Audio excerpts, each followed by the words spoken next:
So the question now is, why Python? So I use the Python programming language for data analysis process. We use Python for our pre-processing, our data cleaning and manipulation, and then our analysis. Rather than go to so many tools at the same time, we perform all our functions in one programming language.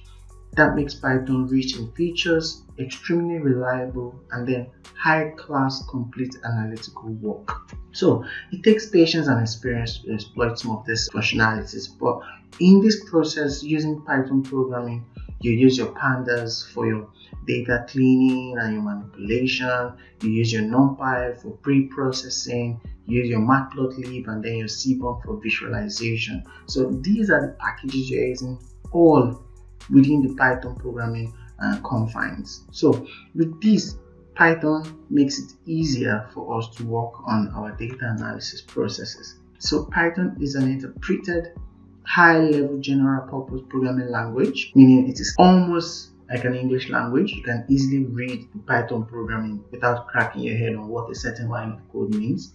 Its design philosophy emphasizes code readability with its use of significant indentation. So it is clear, it has clarity, it is readable.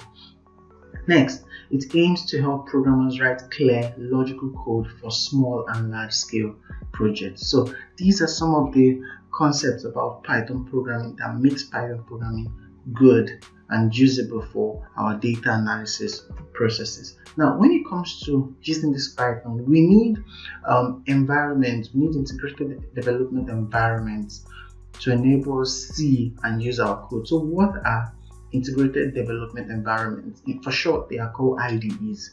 Now, an integrated development environment is a software application that provides comprehensive facilities to computer programmers for software development. It normally consists of a source code editor, a build automation tool, and also a debugger. When we say debugger, what we mean is a tool that helps you find errors and give you hints on how to correct your errors.